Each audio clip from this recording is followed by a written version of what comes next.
Si Martin, gimana kabar Martin? Lancar? Baik. Lancar? Sangat lancar Bang Handi. Kencing, lancar? Apa itu? Kencing lancar? Kencingnya lurus nggak Mas? Belepetan, berdua. Oh, silakan Bang Martin, mungkin ada yang mau disampaikan. Silakan. Silakan. Ya. Besarin dia. Dia kan tamu terhormat. Wah, Ya, kalau kencing pasti lancar lah. Mantap. Silakan Pak Martin. Kalau masih pakai jaket pasti awer-aweran lu belegu. Mungkin ada pesan-pesan terakhir Pak Martin sebelum ini. Silakan Pak Martin. Gini lo, Tin, lu dengan Tin, kemarin lu janji sama gua, katanya lu mau belajar, sudah nggak mau menuhankan Yesus manusia. Gimana? Udah berubah belum?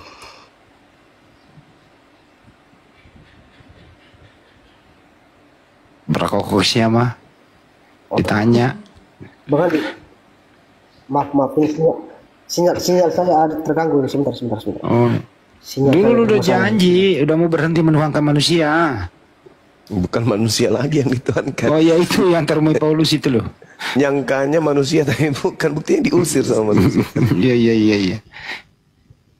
Gimana, Tin?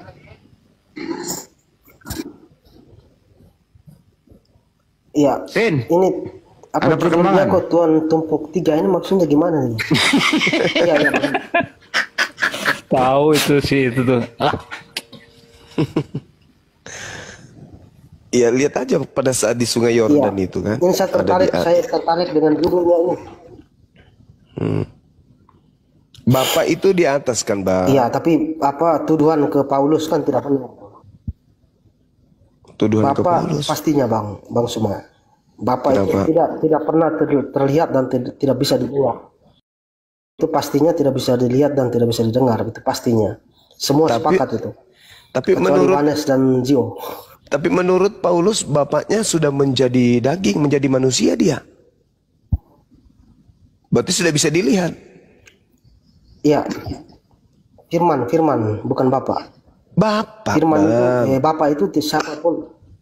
Bapak, saudara, bapak, ayah, datang mengosongkan diri, mengambil rupa manusia. Efesus 2 nomor 6 sampai nomor 8 gitu loh.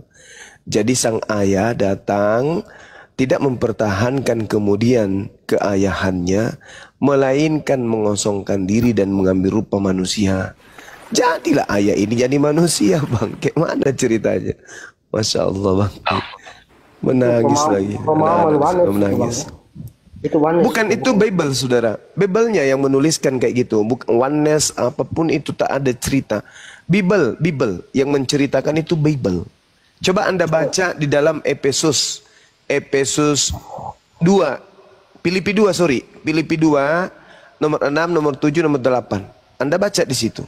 Dewa datang mengosongkan dirinya, lalu dewa ini mengambil rupa manusia, jadilah dia Yesus. Jadi Yesus ini adalah dewa yang menjelma menjadi manusia, gitu Bang. Bang Suma, mohon izin. Kalau saya ajak Bang Suma untuk tinggalkan agama sejenak bisa tidak? Boleh, Kita main logika dulu. silakan. Oke, kita tidak perlu bahas agama di sini. Oh gitu ya. Ya udah silakan. Mari kita gila berdua. Ayo, yuk, silakan. Gini. Mau pula tuh dia. Itu tertawanya kan yang baru selesai bicara Bang Suma, itu tertawanya untuk Bang Suma atau untuk saya tuh? Untuk saya lah. Nah, silakan. Oke. Dia ketawa.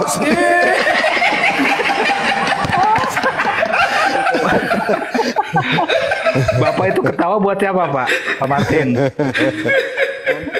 Pak Martin barusan ketawa buat apa? Buat siapa? Buat host. Isinya ceritakan aing kayak. Gini, maksud saya ini. Oh, gimana Bung? Gimana? Maksud saya ini kan apa namanya? Selama ini sudah bertahun-tahun dengan diskusi yang firman jadi manusia kan begitu terus. Iya. Coba kali ini kita main logika lah, jangan pakai itu, jangan pakai dalil, jangan pakai ayat Alkitab dulu. Iya. Yesus ini sebenarnya siapa sih? Yesus itu makhluk. Pastinya. Dan semua Kristen mengakui itu, Bang. Nah, Manusia pastinya. Oke, sekarang Tuhan makhluk atau bukan? Tuhan itu apa? Sesuatu yang diyakini, belum pasti itu, Bang. Ya, itu makhluk atau bukan, Bang? Tergantung si yang meyakini. Enggak. Anda tadi mengatakan tanggalkan dalil. Kita pakai logika. Kenapa Anda bawa orang lain? Kan cuma kita berdua nih ceritanya nih. Gini, kita berpatokan lu and gue. Nah. Oke. Jadi gini, Bang, kita berpatokan pada definisi di KBBI bahwa Tuhan itu adalah sesuatu yang diyakini. Artinya kembali kepada pribadi. Tidak bisa dipaksakan di situ. Begini, jangan. Begini. Kalau kita berbicara mengenai Tuhan, berarti kita berbicara tentang sang penguasa alam semesta ini kan? Benar nggak? Tetapi itu berdasarkan keyakinan, Bang. Justru karena itulah kita dihadirkan di sini karena kita sedang berbicara keyakinan tanpa dalil. Baik, oke. Oke, kalau dalil aja Anda tinggalkan, jangan pula Anda mengambil di KBBI. Sekarang maksimalkan mesin penggerak otak yang ada pada diri saudara untuk kemudian menyusun strategi Anda untuk menjabarkan tentang Tuhan terkait Yesus, terkait dengan pernyataan saya tadi. Kan gitu. Nah, bahwa dewa sudah berinkarnasi menjadi manusia. Coba, gimana tuh? Oke. Saya rasa kita semua ini sepakat bahwa sang pencipta alam semesta ini kan tidak bisa dilihat dan didengar, Bang. Pasti itu. Semua sepakat. Nah, sekarang kalau kita berpatokan bahwa sang pencipta ini tidak bisa dilihat dan didengar, bagaimana ceritanya yang tidak bisa dilihat dan didengar ini kemudian bisa kita kenal sekarang? Oke. Anda pernah melihat lemari? Pernah dong. Lemari yang bagus akan menghantarkan pemikiran kita kepada satu objek di belakang lemari, yaitu pembuatnya. Maka kita akan berpikir yang membuat lemari ini sudah pasti ada.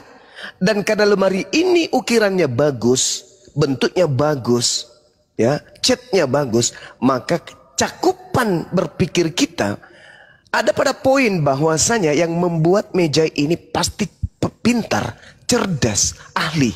Setuju nggak di situ? Setuju nggak?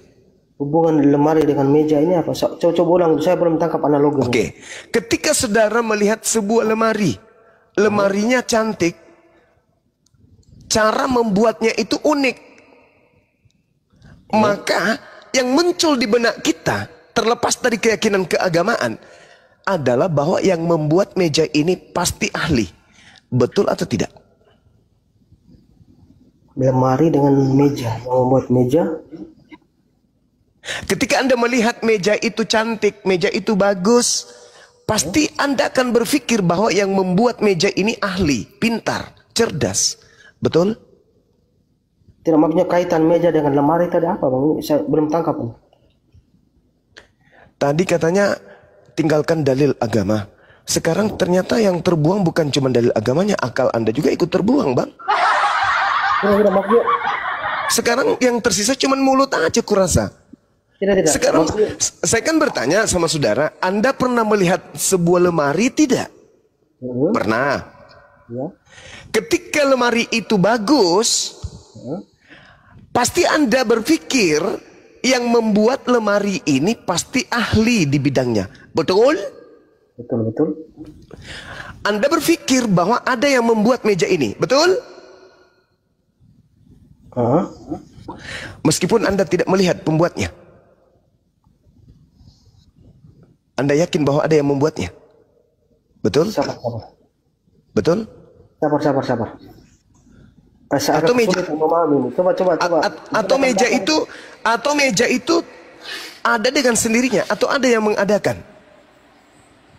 Sabar. Ini saya kesulitan memahami, Bang. Jujur sih. Kaitan dengan lemari dengan mejanya apa? Sabar. Saya tidak membawa meja loh, Cak Ayu. Saya nggak pernah menyentuh meja. Saya cuma mengatakan lemari loh.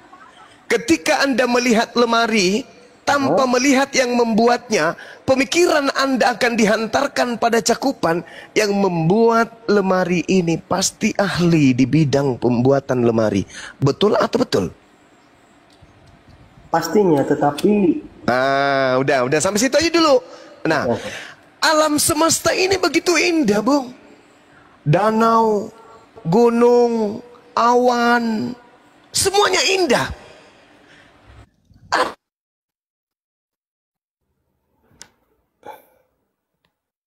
Suaranya hilang Gurunda. Atau ini nge-lag? Atau suara Gurunda hilang ya? Coba teman-teman di-spill. Hilang. Oh, hilang suara Gurunda. Hanya berakal akan sampai kepada Tuhan dengan melihat alam semesta.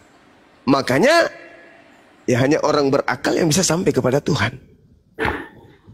Oke bang, itu kalau penjelasan itu dulu. Kalau dengan mengenal pencipta itu dengan melihat alam semesta dan sebagainya itu penjelasan kepada kita yang sekarang memang sudah mengenal agama. Tetapi bagaimana dengan orang-orang yang sebelum mengenal agama? Ini kita nggak usah bawa agama, saudara.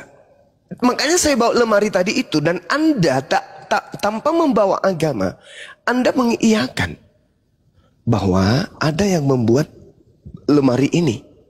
Pasti itu pasti. Nah, pasti alam semesta ini tanpa kemudian agama, akal kita akan sampai kepada keadaan ada yang membuat ini semua. Tidak mungkin terjadi dengan sendirinya. Syukran sahabat B. Ya, betul ya? Itu kan sebatas di keyakinan kita, Bang. Bagaimana dengan orang ateis? Nah, itu sebatas di keyakinan, bukan akal itu. Keyakinan, kepercayaan. Bukan akal pula. Gimana ceritanya? Keyakinan, Bang. Keyakinan.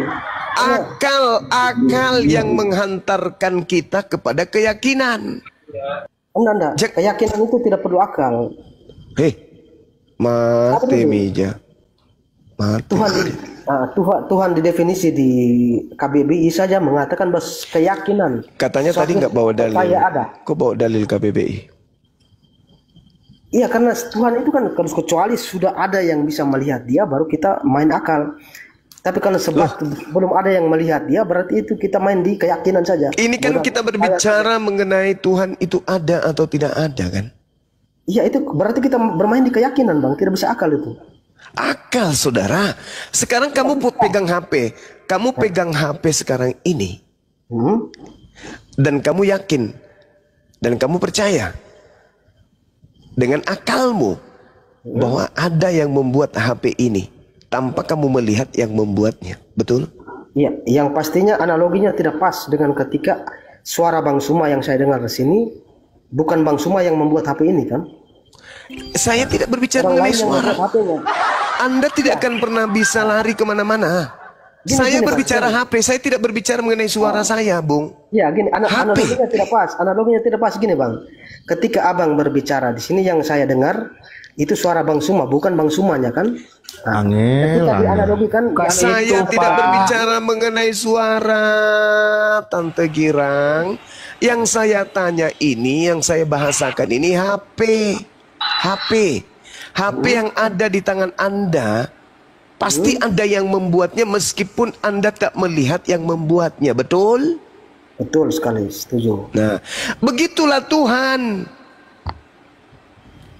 Tanpa dia harus menjadi bayi, menjadi manusia, orang berakal udah sampai pada ketuhanan. Tuhan itu pasti ada, mutlak ada. Kenapa? Karena alam semesta ini ada. Gini. Kalau analogi HP ini kan... Jangan ditombak teman-teman. Nanti nggak diskusi loh. Jangan ditombak. Syukron Bang P. Gini. Kita kalau bermain logika tidak bisa analoginya begitu, Bang. Karena kalau menganalogikan pembuat HP ini kan kita tahu siapa pembuat dengan jelas, kan? Pembuat TikTok. Anda tahu siapa yang membuat HP ini? Yang Anda pakai? Iya. Siapa? Satu menit. Saya ketik di Google pasti saya tahu orangnya. Ada berarti kan? Pasti adanya. Ada. Begitulah Tuhan. Alam semesta ini ada. Dengarkan saudara. segala sesuatu yang ada pasti ada yang mengadakan. Itu pasti itu semua orang beragama pasti meyakini itu. Berarti Tuhan itu ada tanpa kita harus melihat wujudnya. Iya, tanpa kita harus melihat hakikatnya. Baik. Tapi persoalannya begini Bang. Persoalannya kita sama-sama meyakini bahwa pencipta alam semesta ini tidak bisa dilihat dan didengar. Kita semua sudah meyakini itu. Tapi kemudian bagaimana level kita sekarang? Sepakat kita. Tuhan itu ada dan Tuhan itu tidak bisa dilihat di bumi ini. Sekarang kita naik level. Oke. Siapa Yesus itu? Baik. Gini. Yesus ini dalam Alkitab itu bahwa dia ada sebelum semua alam ini ada. Semua alam semesta ini ada. Maksud Anda ingin menjual Yesus bahwa dia adalah Tuhan itu sendiri? Bukan. Anda ingin menabrak level pertama tadi? Sabar dulu Bang, sabar. Gini, Yesus berkata dia ada sebelum semuanya ada. Maksud Anda menyatakan itu apa? Gini, selama ini kan perdebatan soal kata firman ini Yohanes 1 ayat 1 bahwa pada mulanya adalah firman itu bersama-sama. Jadi kita sudah masuk ke dalam ranah dalil. Bagaimana nih? Kita kembali. Oke. Kenapa enggak level 2-nya ini tanpa dalil? Oke, baik. Oke, siap. Gini. Silakan. Yang pertama tadi kita sepakat bahwa Sang Pencipta alam semesta ini dengan bermodalkan keyakinan bahwa kita percaya dia yang menciptakan semua ini kan oke selesai. Sekarang bagaimana sesuatu yang kita yakini tidak bisa dilihat dan didengar kemudian bisa kita kenal Bang? Bagaimana kita berbicara sesuatu yang tidak dilihat dan didengar ini bisa berinteraksi dengan semua ciptaannya? Sementara kita percaya juga bahwa ketika Sang Pencipta ini berkomunikasi langsung dengan penciptanya, pasti ketika pencipta ini berinteraksi langsung dengan semua ciptaannya, pasti yang diciptakan akan hancur gitu. Jadi kemudian bagaimana? Bentar Tintin, Chris lu turun dulu terus naik lagi, lu kena report nanti kena rungkat lu. Turun dulu terus naik lagi ya, Chris. Turun dulu terus naik lagi ya. Jangan ditombak dong teman-teman ya. Mohon bantuannya jangan ditombak ya. Turun dulu Chris, ntar naik lagi. Oh iya. Atau enggak ada yang digedein aja ya Gurunda ya, biar aman ya. Ya lanjut dulu Gurunda. Iya. Tadi level pertama berbicara mengenai Tuhan, menanggalkan dalil Islam, dalil agamanya Kristen. Sepakat kita di situ. Tuhan di dunia ini tidak bisa kita lihat. Nah, selesai perkara, naik level. Siapa Yesus? Dia mencoba menarasikan kemudian Yesus ada sebelum Abraham ada. Tujuannya apa? Lari lagi dia, Yohanes 1. Artinya dia terpenjara dengan konsep awal. Level awalnya tidak bisa kemudian menolongnya untuk menjadikan Yesus itu sebagai Tuhan. Karena dia sudah mengaminkan Tuhan itu tak terlihat, Tuhan itu tak terdengar. Bukti adanya Tuhan adanya alam semesta ini. Tiba-tiba satu benih atau satu butiran debu yang ada di atas alam semesta ini justru dijadikan sebagai penggambaran Tuhan yang tak nampak dan tak terlihat itu dan tak terdengar itu. Ini menggelikan saudara-saudara. Apakah itu personalnya aja yang mengatakan itu? Enggak. Ini konsep. Seluruh Kristen akan terhantar, akan terbawa dalam konsep itu. Bahwa ketika ia mengatakan Tuhan tak terlihat, Tuhan tak terdengar, alam semesta bukti adanya Tuhan. Sebentar ketika perdebatan atau perdiskusian, kajian lintas agama itu kemudian kita lanjutkan pada level berikutnya, stasiun berikutnya, maka orang-orang ini akan kehilangan akal seketika. Kenapa? Terlanjur Kristen. Hubungannya, Kristen sudah didoktrin Yesus manusia Yesus, Yesus manusia Yesus, manusia Yesus ini adalah Tuhan. Bonyok dah tuh. Hancur. Nah, inilah yang Al-Quran katakan. Ulaika hum syarrul bariyah. Seburuk-buruknya makhluk. Kenapa? Karena pada level kedua, dia buta, tuli, bisu. Seibarat seekor binatang mendengarkan suara, tak mengerti apa makna suaranya. Bahkan suaranya sendiri pun cuma didengarkan dan tak ngerti apa yang keluar dari mulutnya. Itulah Al-Quran katakan, ulaika hum syarrul bariyah. Lebih rendah dari hewan. Diberi akal, tapi ketika berbicara mengenai konsep ketuhanan pencipta langit dan bumi, akal seketika menjadi bubur basi. Tak berfungsi seketika. Terjebak dari angan-angan dan khurafat yang dibentuknya sendiri. Itulah kelebihan Islam dibandingkan agama di luar Islam. Ketika berbicara mengenai konsep pencipta, Tuhan dalam hal ini, Sang Khalik, Islam itu tidak pernah lepas daripada koridor akal. Makanya agama yang betul, iman yang benar adalah iman yang selaras antara kitab sucinya dengan akalnya. Hendak kemana perginya nanti saudara kita itu? Membawa Yesus. Hendak kemana perginya? Kira-kira mau dibawa kemana Yesus ini? Di level kedua atau stasiun kedua dalam pembincangan perdebatan lintas agama. Yesus mau dibawa kemana? Alam semesta, bukti adanya Tuhan.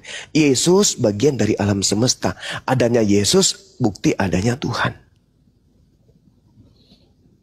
Tapi bukan berarti Yesus itu adalah Tuhan. Bukan berarti alam semesta ini adalah Tuhan. Itu jelas saudara-saudara. Karena akal adalah makhluk materi Tuhan yang tertanam dalam materi fisik tubuh kita sebagai manusia. Akal inilah serpihan cahaya yang dengan akal manusia mampu membedakan segenap kualitas-kualitas yang ada. Akal, sekali lagi saya katakan, adalah cahaya yang mencerahkan. Akal menjadi garis pembeda antara kita dengan makhluk-makhluk lainnya. Saya kira begitu, silakan sahabat-sahabat lain. Ya, Bang Kaisar.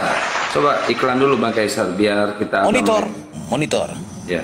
Baik, jadi teman-teman Oten, kalau ingin menguji kecerdasan intelektual dan kompeten, belajar dulu ya teman-teman ya, belajar. Saya akan bernubuat pada malam hari ini ya. Dengarkan nubuat saya. Iya. Kisah para debater pasal 0101. Ingat.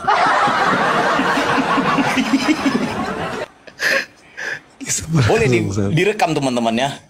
Direkam, dibuat fit. Bahaya ini. Kaisar Nero, pewarta Golgota 3.0, mewartakan berita lantang dan jago, dinobatkan sebagai Jenderal Algojo. Nubuatanku pada Bang Zuma Mukminin, terang dan jelas bertua lazim, cerdas dan jenius bertubuh salim, lisannya tajam setajam kapak Ibrahim. Perkasa tangguhnya sejak di rahim, tersohor di langit dan bumi sampai maritim. Forum debat kajian lintas agama kian santang pemilik punya kuasa. Ranah komal syiar dakwah Islamiyah, jadikan kita pribadi yang bertakwa dalam agama.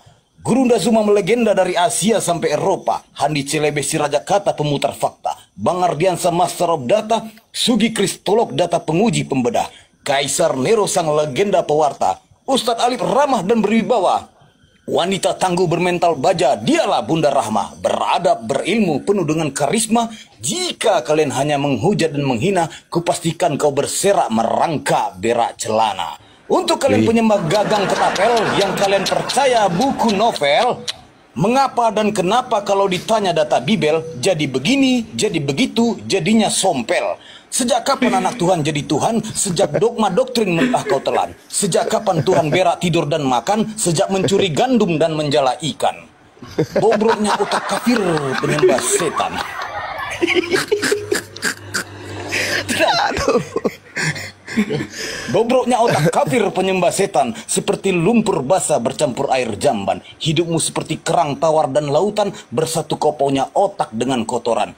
Hidup penuh dengan kebohongan, mematikan logika dan pikiran. Satu pertanyaan tapi 10 jawaban yang kau lontarkan, rusak parah seperti pagar kecamatan. Tidak jelas, tidak beraturan, lumut dan terkikis dimakan zaman. Allah. Dan terakhir, Dan terakhir, segala daging halal kau makan terkecuali daging sandal dan ban. Segala daun boleh kau konsumsi.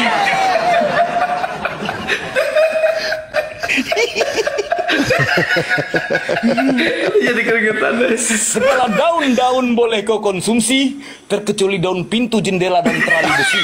Segala air boleh kau minum. Bisa Dalip masih ngakak. Terusin jangan ketawa. Dan ini untuk terakhir kali, segala air boleh kau minum dan telan terkecuali pecahan air ketuban. Sekian. Iya. Ya Bang Kris, sorry ya Bang Kris tadi kena tombak ya Bang Kris ya, mohon maaf ya. Dilanjut lagi Bang Kris. Entar pertanyaannya pasal 0101 tadi ya. Terus yang kedua tadi ada kumis kayak pagar kecamatan, barusan gimana? Itu requestnya Bang Alif waktu kami sama di room semalam sama Bang Zuma. Dia minta ada betul. kumismu kayak pagar kecamatan katanya. Kayak gua berkumis coy. Itu ke gua itu kumis gua kayak pagar kecamatan Bang berarti. lanjut. Ya oke, Bang Kris, silakan Bang Kris dilanjut. Mohon maaf tadi kepotong ya Bang Kris ya. Oke, siap. Bang Kaisar, saya berharap mudah-mudahan barusan itu sebagai sebuah candaan saja Bang ya, tidak serius Bang. Oh bukan canda itu, bukan. Oh, bukan canda. Bukan. Kau tahu posisi saya siapa di sini? Saya adalah pewarta dari Bukit Golgota. Dan biar tahu kamu, tim saya sekarang di sana sedang menyelidiki kuburan orang-orang kudus. Boleh dicek.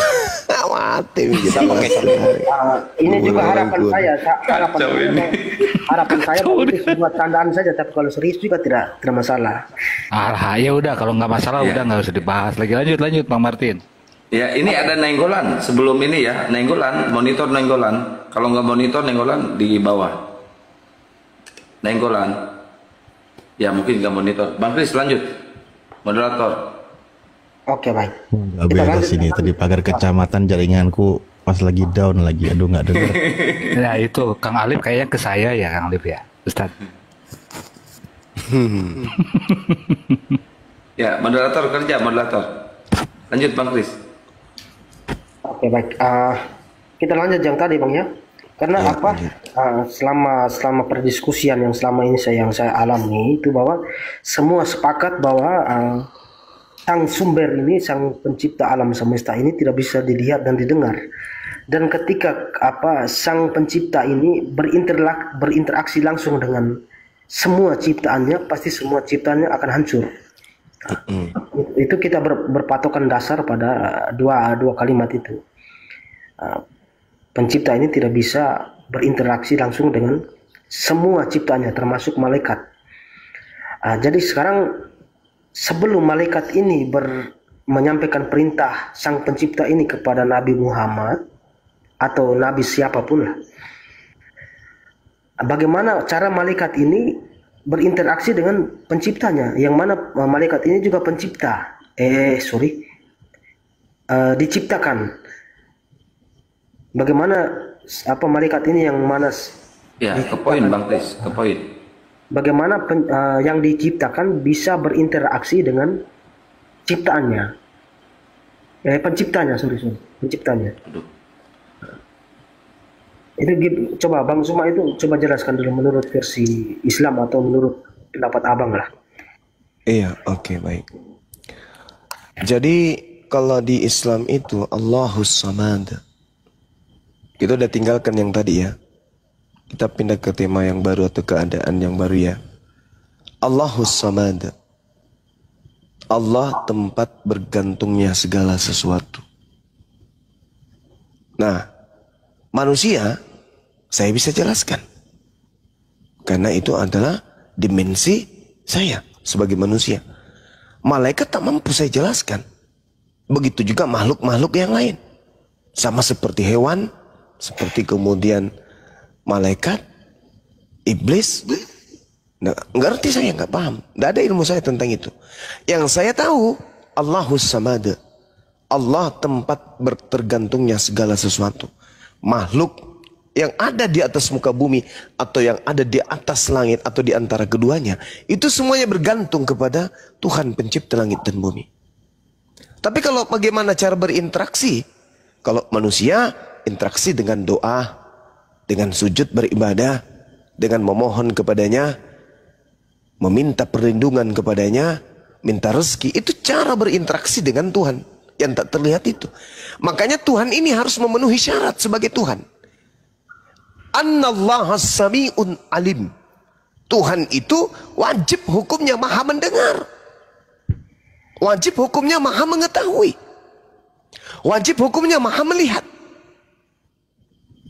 Meskipun ciptaannya tak maha mendengar, ciptaannya tak maha melihat, yang mengetahui dan yang mengatur segala kebutuhan makhluknya, itu wajib kemudian pada dirinya ada sifat mutlak, yaitu maha mendengar, maha melihat, maha mengetahui, dan seterusnya. Kalau itu tak ada padanya, maka dia gugur menjadi sang pencipta atau sang khalik yang kita sepakati di awal. Nah, jadi malaikat itu memiliki metode sendiri, cara hidup sendiri di dalam berinteraksi dengan sang Tuhan. Seibarat batu yang kita lihat nih, seperti benda yang tak berguna, atau benda yang tak kemudian memberikan sesuatu respon apapun. Tapi sebenarnya batu itu punya interaksi khusus dengan pencipta. Nah, ini yang saudara ingin saya katakan kepada saudara. Jadi ketika berbicara mengenai malaikat, malaikat sendiri memiliki metode, dan yang hanya tahu itu, yang tahu banyak tentang itu adalah yang maha mengetahui, bukan kita. Kita hanya sampai kepada poin kitab yang kita anggap suci. Tuhan berfirman kepada malaikat-malaikatnya. Malaikat mendengarkan Tuhan berfirman. Contoh di dalam Al-Quran. Wa isqala rabbuka lil malaikati wa isqala rabbuka lil malaikati ini ja'ilum fil ardi khalifah. Itu salah satu contoh. Nah, jadi malaikat kemudian itu mendengarkan bagaimana Allah berfirman, bagaimana Tuhan berfirman kepadanya. Seperti itu, saudara. Iya, baik. Iya.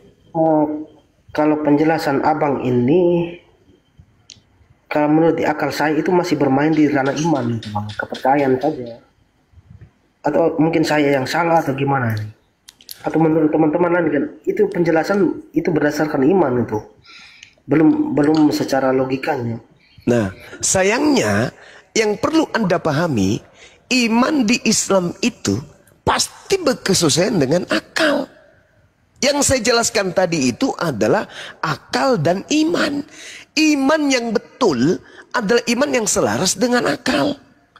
Yang saya uraikan tadi pada level pertama, Tuhan itu begini dan begitu, itu iman sekaligus akal. Akal tidak bisa dilepaskan dengan iman kalau di Islam. Contoh nih, saya bertanya, menurut saudara Kristen, iman Kristen adalah iman yang paling benar. Menurut Hindu, imannya juga benar. Buddha juga imannya benar. Islam juga dong, iman Islam lah yang benar. Nah, untuk menentukan iman mana yang paling benar, tengok, lihat, saksikan, pelajari, tadabburi, simak betul-betul. Di mana di antara iman yang ada, iman Kristen, iman Islam, iman Buddha, yang rasio ada pada posisi keseimbangan, ada pada posisi akal, tidak bertentangan dengan akal. Satu-satunya iman di bumi ini hanya iman Islam yang tidak bertentangan dengan akal. Itu sah, tidak bisa diganggu gugat. Nah, ketika saya menjelaskan tentang yang tadi, Allahus Samad, ya semuanya tergantung kepada sang pencipta langit dan bumi. Air yang ada di laut, samudra yang luas tergantung pada penciptanya. Gunung yang tinggi, semuanya tergantung kepada pencipta. Ketika pencipta mengatakan longsor, longsor, meledak, meledak, banjir, banjir, meluap, meluap. Kiamat pun ketika penciptanya, sang pemilik mengatakan hancur leburlah alam semesta yang telah kucipta, itu pun yang terjadi. Akal dan iman. Mau lari kemana kita? Gini, Bang. Itu poinnya. Ketika kita bermain akal, berarti dalil di dalam Al-Quran itu tidak boleh dibawa untuk menjelaskan ke saya, karena saya tidak mengimani itu, Bang. Jadi kita main secara umum sajalah. Ya, akal, sekali lagi saya katakan, akal tidak bisa dipisahkan dengan Al-Quran. Yes, masalahnya saya tidak mengiman itu persoalannya. Jadi kita main di luar itu. Di luar itu. Bukan masalah mengimani atau tidak mengimani. Saya diminta untuk menjelaskan, bukan? Boleh saja sih, tapi ya gimana nih? Coba. Justru kalau Anda, saudara, kalau Anda lebih mendominasi pada diri Anda akal dalam menjelaskan dan menerima penjelasan, harusnya akal Anda menghantarkan Anda kepada keadaan di mana Anda harus takjub. Loh, kok ini dalil Quran selaras dengan akal? Iya, seharusnya dalil Quran yang dibawa dulu. Okay. Karena tadi saya mau masuk ke Yohanes 1 ayat 1 pun tadi sudah dibatasi oleh abang sendiri tadi kan. Oh, itu pada saat kita ingin membahas tentang Yesus.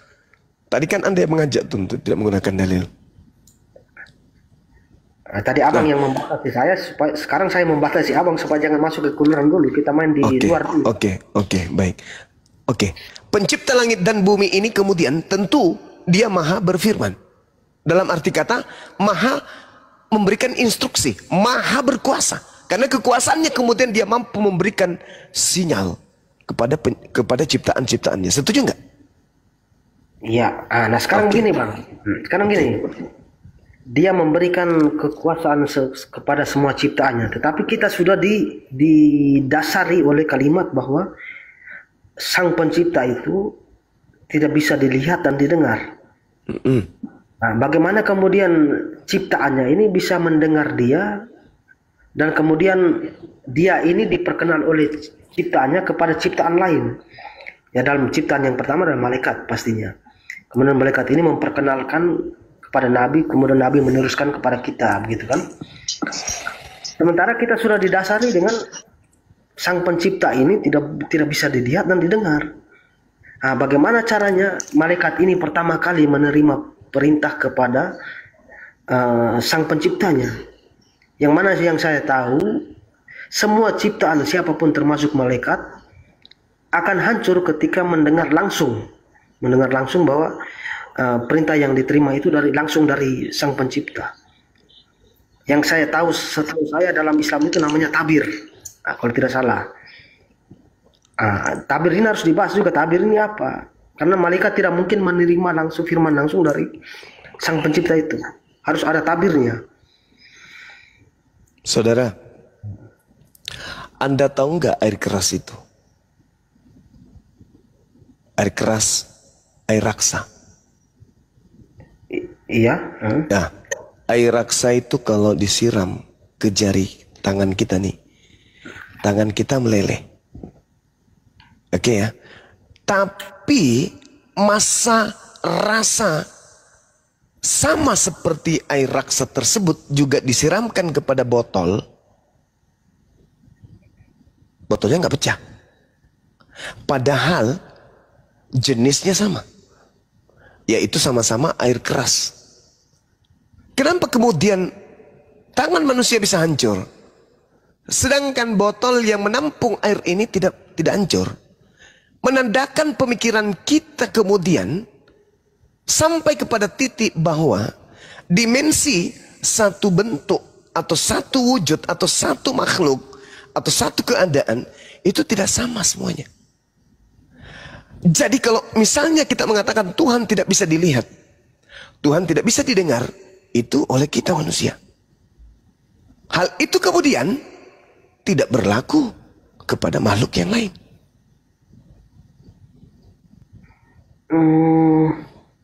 Kan kita berbicara mengenai skala malaikat, bukan? Nah, itu dia. Iya, karena malaikat ini, bentar. Apakah malaikat ini bagian dari Allah itu sendiri atau gimana nih? Alam semesta ini termasuk kita ada bagian daripada Tuhan.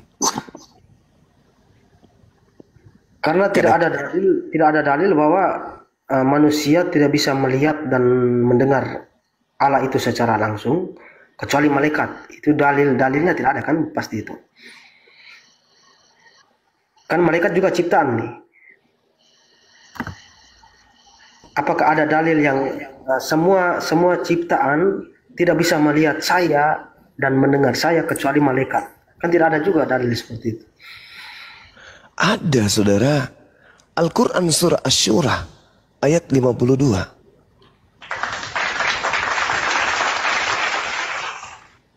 Coba. Coba buka. Bang Niko ini Muslim apa Kristen? Oh, Kristen. Oh iya. Saya bacakan ya. A'udzubillahi minasyaitonirrajim. Wa kadzalika auhayna ilaika ruhan min amrina ma kunta tadri mal kitab walal iman walakin ja'alnahu nuran nahdi. Sorry. Asy-Syura ayat berapa itu ya? Asy-Syura ayat 51 ya? Adinda. Asy-Syura Iya, 51 52. Iya, Masya Allah. Surah 2. Surah 51 Dinda. Wa makana li basharin ayyukallimahullah ila wahya aw mi wara hijab aw yursila rasulan. Oke. Itu jelas itu. Allah Subhanahu wa taala menjelaskan tidak patut bagi manusia. Manusia toh yang dikatakan tidak patut bagi manusia bahwa Allah akan berbicara kepadanya langsung kecuali melalui perantaraan wahyu dari belakang tabir atau dengan mengutus malaikat lalu mewahyukan kepadanya dengan izinnya apa yang dikehendaki. Sungguh Allah Maha tinggi dan Maha bijaksana. Tuh jelas tuh Al-Quran mengatakan itu. Baik. Sebenarnya saya pribadi pun sudah memikirkan soal itu. Tapi bagaimana ketika dalil itu dikaitkan dengan Adam? Kan Adam itu tidak ada perantara malaikat lagi di situ. Adam mendengar langsung. Adam mendengarkan langsung. Ya, manusia kan itu di situ. Saya juga berpikir semua ke situ. Hanya bagaimana nanti kontradiksi di situ. Nah, justru itu, saudara. Makanya Adam itu diciptanya di jannah. Bukan di bumi. Itu menjawab itu. Menjawab kebutaan Kristen yang mengatakan Adam itu dicipta di bumi. Di surga, di Islam nih, di jannah, umat Islam itu mampu melihat Allah. Makanya Adam mampu melihat Allah. Ketika Adam kemudian dicipta oleh Allah, berkata kemudian Allah kepada Adam. Di jannah, Islam itu, nanti di jannah manusia Islam bisa melihat Tuhan. Seibarat mereka melihat matahari atau bulan pada malam hari. Nah, kalau dia dicipta di bumi, manusia tak mampu melihat Tuhan. Ada dimensi berbeda. Wah, ginilah kan, kalau nggak bahas Yesus nggak makan. Ya kayak gini. Bang Lan, sebentar. Ini apa sih? Potong dulu. Iya, tapi kalau Bang Suma kalau sisipkan kata ibarat di dalam berarti bukan Tuhan lagi itu. Kalau sudah kata ibarat di dalam, jangan sisipkan kata ibarat. Maksudnya apa? Bang Suma mengatakan bahwa umat Islam itu nanti ibarat melihat Tuhan kan? Ya, umat Islam itu di jannah melihat Tuhannya. Dan kenikmatan tertinggi di surga di jannah adalah kami melihat pencipta Rabbus samawati wal ard. Tadi ibaratnya tadi apa? Ibaratnya tadi. Seibarat melihat rembulan di malam hari. Tak ada kemudian kehancuran pada diri manusia ketika melihat bulan. Tak ada sesuatu yang kemudian terjadi yang terjadi mencelakai manusia ketika melihat bulan. Begitulah kami melihat Allah. Itu di jannah. Di bumi enggak. Maka ketika Anda bertanya tentang Adam alaihissalam, maka kembali kepada pernyataan awal iman Islam, Adam dicipta di jannah, di surga, bukan dicipta di bumi ini. Jadi Allah bukan ini sama sedikit ya. Sama sedikit boleh maka kebuntuan yang ada di Kristen selama ini yang mengatakan Adam itu dicipta di bumi itu tertolak oleh akal sehat. Ada betul Pak, ada kecil-kecil Pak itu. Gitu kan, kalau nggak bahas Yesus, yang bahas Yesus siapa? Lan. Wasakat kotok tak tak tuk. Bisa nyaku bahasamu. Gitu kayak gitu, iya. Terus? Yesus tidak laku di Indonesia. Yesus, iya. Terus? Hanya orang-orang yang menyembah makhluk halus yang membuat Yesus itu disembah di Indonesia. Terus kau kira kami penyembah setan gitu maksudmu? Lah kalau bukan setan, lalu siapa yang datang kepada Paulus? Jangan lompat dulu lah. Kau pikirkan dulu, sedangkan Tuhan mau aja bayang-bayangan. Yang disembah Yesus bayang-bayangan atau bukan? Tombak, teman-teman halal. Tuhanmu dulu yang kau pikirkan. Yesus kan menyembah Tuhan kan? Tuhannya Yesus itu bentuknya kayak mana?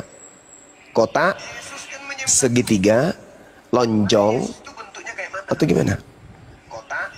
Bapak yang Yesus sebut di surga, yang ada di surga itu bentuknya kayak mana? Lonjong, segi empat, bersisik, bergerigi, atau gimana? Gak bisa. Yesus tidak bisa menjelaskan wujud daripada Bapa yang ada di surga. Yesus tidak bisa menjelaskan Yesus dari Bapa. Idi. Emang bisa Yesus menjelaskan bentuk Bapa itu kayak mana? Wujudnya kayak mana? Itu kalau nggak jelekin Kristen, kalau nggak jelekin Yesus nggak makan. Ada ngejelekin ya, gitu loh. Saya bertanya loh, Yesus ketika menjelaskan tentang Sang Tuhan itu, wujud Sang Tuhan itu kayak mana? Kok pula dijelek-jelekan? Kenapa? Lucu. Yang menjelekkan Yesus itu Bible. Diludahin, ditampar, diseret, ditonjok, ditelanjangin, digantung. Shalom. Itu Bible yang menjelekkan Yesus, bukan Islam, bukan Bang Zuma. Halo, shalom. Aku. Iya, salon tutup jam segini, Bang. Waduh. Shalom. Bang, M. Oh. Mau nanya, Bang Zuma. Iya. Saya pernah baca di hadis Musnad Ahmad 5364 bahwasanya batu dapat menghapus dosa. Apakah itu betul, Bang Zuma? Nggak ada dalilnya. Nggak ada dalilnya kayak gitu. Ada Musnad Ahmad 5364, coba. Silakan Anda baca. Yang lain diam, baca. Saya nggak bisa buka kamera, udah kena ban. Coba baca aja. Zuma buka. Baca aja, saudara. Baca aja, saudara, baca. Bahwasanya rukun Yamani dan rukun Aswad itu dapat menghapus dosa sehabis-habisnya. Itu isi hadisnya. Dalilnya coba Anda bacakan ke saya. Musnad Ahmad 5364. Bacakan ke saya, Bang. Kan saya baca tadi. Enggak gitu bacanya, ya. Baca yang sempurna. Nah, coba gimana cara bacanya? Kan kau yang jago bahasa Arab. Anda yang bawa materi di sini. Ya udah saya kasih datanya. Jadi apa lagi? Sekarang Anda baca. Bahwasanya rukun Yamani dan rukun Aswad itu dapat menghapus dosa sehabis-habisnya. Di mana dalilnya tuh? Musnad Ahmad 5364. Coba Anda bacakan. Tadi udah saya baca berkali-kali. Itu Anda baca singkatnya aja. Ya udah kau baca lengkapnya kan kau jago Anda baca, Anda yang bawa data kok. Ya kan tadi udah saya baca intinya kan. Loh, nggak bisa begitu cara belajar Islam itu, nggak itu, Bang. Ya bukan Bible baca itu. Lengkapnya, Bang. Ya Anda yang baca. Baca lengkapnya. Anda yang baca. Udah saya baca. Enggak baca lengkap. Lah, ini kan bingung aku. Ya memang bingung, namanya ada Kristen. Langsung jawaban aja lah. Otaknya cuman sebesar semut, mau belajar hadis, kan lucu. Kalau gitu saya minta jawaban. Siapkan tombak, teman-teman. Kasih data. Kristen otak cuman sebesar semut, bahas hadis. Ya Allah ya Karim. Jawab aja pertanyaannya, apakah itu betul? Tidak betul. Batu kok menghapus dosa? Kalau gimana? Hadisnya ada kok. Musnad mana? Ahmad 5364. Coba. Musnad Ahmad 5364. Saya kan sudah jawab datanya, sudah saya kasih data. Coba Anda bacakan kepada saya, coba. Bahwasanya rukun Yamani dan rukun Aswad itu dapat menghapus dosa sehabis-habisnya. Coba Anda lihat, baca baik-baik, coba. Ya ampun, susah banget sih ngomong sama ya susah dong, Kristen bahasa hadis. Gimana dong? Kamu nggak nerima kitabmu sendiri loh. Bukan saya nggak nerima, saya minta Anda baca. Kan udah saya baca, jadi apa lagi? Lo nggak jelekin Kristen, nggak makan kau Zuma. Ya? Kenapa jadinya? Kristen itu udah jelek dari asalnya. Lagi. Kristen dari sana memang udah busuk, penyembah makhluk terkutuk. Betul nggak? Kristen menyembah makhluk terkutuk, betul nggak?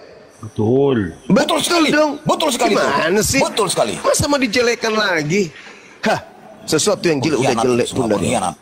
Lucu ente. Tai nggak perlu dibilang bau. Yesus, kalau nggak itu udah bau dari sana. Ya, nggak makan. Kayak kamu jarak 30 km bau narkobengmu udah ketahuan. Oh itu pemakai. Baru dilihat caramu jalan udah ketahuan kau itu pemakai. Begitulah agamamu. Udah dibentuk dari sana kok. Nyembah makhluk terkutuk. Lucu ente ini. Kena lagi.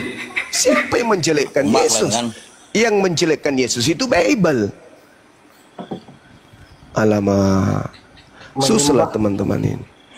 Tambah panas, tambah panas. Menyembah makhluk terkutuk, Bang, ya? Ya iyalah. Galatia 3 nomor 13. Untuk itulah Kristus telah menebus Kristen dari kutuk hukum Taurat dengan jalan menjadi kutuk. Sebab ada tertulis, terkutuklah orang yang digantung di atas pohon. Tuh dalil, Bang. Siapa itu yang terkutuk tuh? Hah? Siapa? Ya, dalil itu kan Paulus hanya mengulangi bahwa sebab ada tertulis. Artinya Paulus hanya bentar, Burundap. Kawan-kawan, udah 1, ayo teman-teman bisa bikin 2M teman-teman. Tap-tap lagi teman-temanku yang 5.000 sekian. Ini banyak korban. Ini kayaknya grup-grupnya si Olan ini. Kan jelas di sana tertulis. Galatia 3 nomor 13. Kristus telah menebus kita dari kutuk hukum Taurat dengan menjadi kutuk karena kita.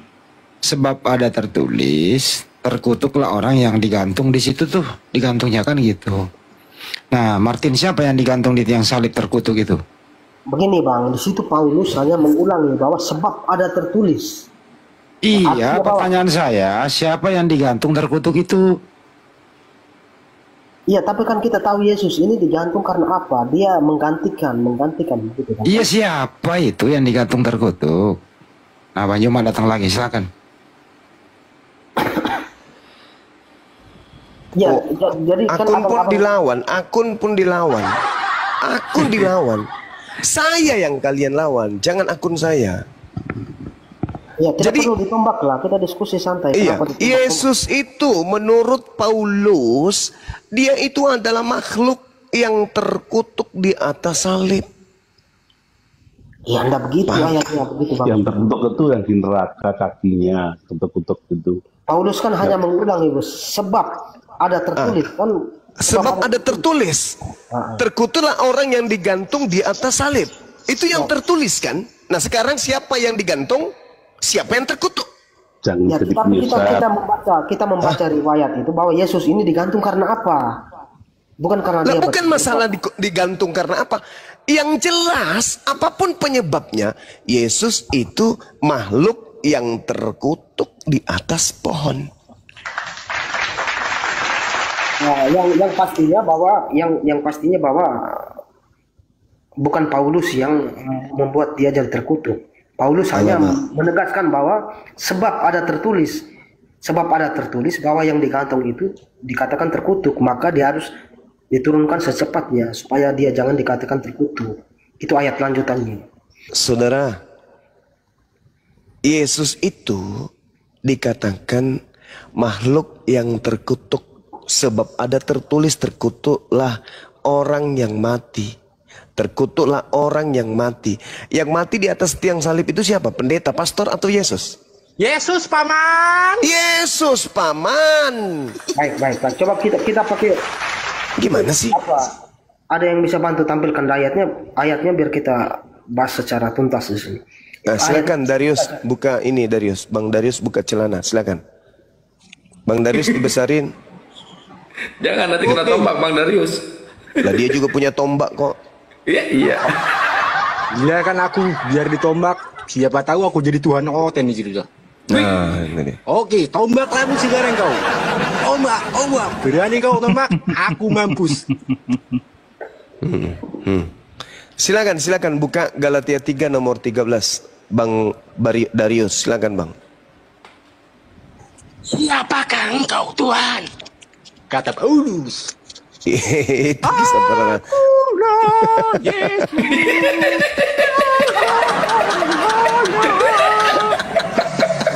Mulai. Buka. Darius ini dari Protestan. Kenapa nak ikut melucu?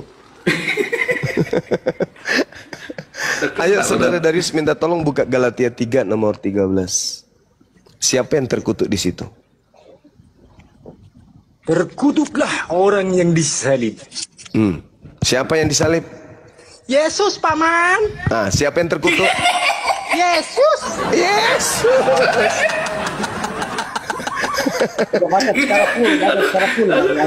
Jadi gak ngantuk. Itu saudara sendiri yang mengatakan, saudara Darius sendiri yang mengatakan. Boleh aku malah nggak sedikit, Suma? Iya, silakan. Ya, jadi yang terkutuk itu di neraka ya, pasti neraka. Nah, yang neraka sebentar, itu malah ternyata kakinya Allah sendiri loh dalam Bukhari 4:70. Dan Muslim Muhammad dan pengikutnya diberi ketentuan mendatangi neraka dalam Matius 7:1. Jadi sudah jelas semua. Jadi ini perdebatan rampung selesai. Menarik.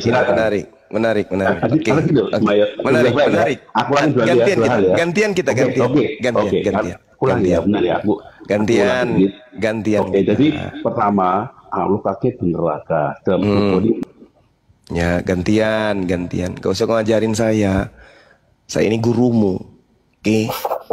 Kalau seekor ikan kecil, ikan kecil nih sebesar jarum disimpan di laut. Sebentar. Sabar dulu. Saudara, tuyul. Muhammad dan pengikutnya. Diam dulu, saudara. Diam dulu ya. Seekor ikan kecil yang tak berdaya. Kamu danang.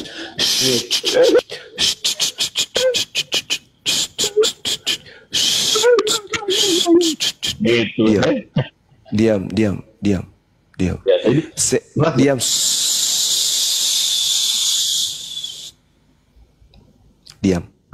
Mati kau kan. Nah, dengarkan saudara-saudara.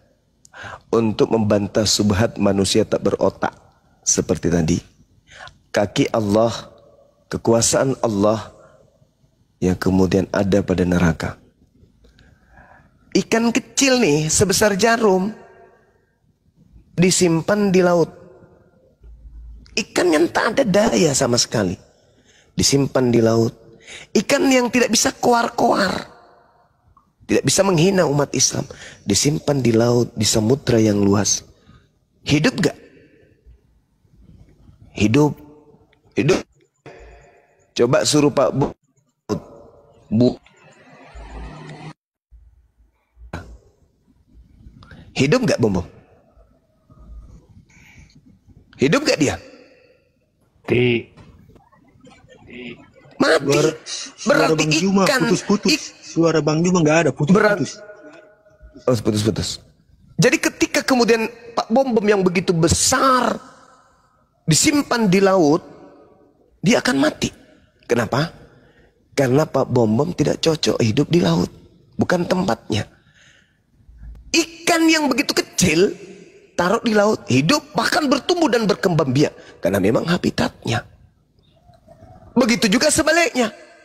Suruh ikan yang paling besar di laut taruh di darat, mati karena bukan tempatnya, bukan habitatnya. Berlaku ndak itu bagi Allah? Allah kemudian menempati tahtanya misalnya di laut, atau dia di daratan, atau dia dimanapun.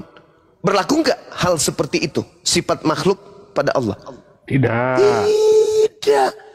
Jadi neraka bagi Allah bukan seperti neraka bagi Kristen.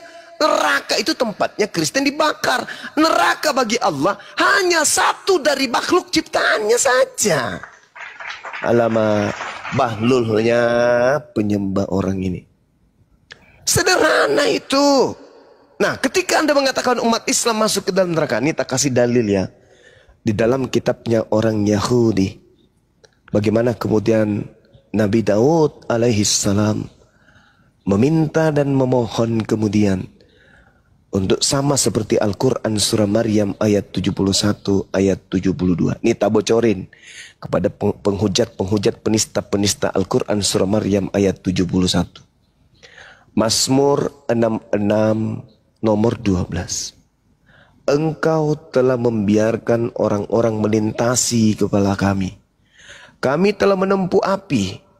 Kami telah menempuh api, kami telah menempuh api, tetapi engkau telah mengeluarkan kami dari api sehingga kami bebas. Tuh,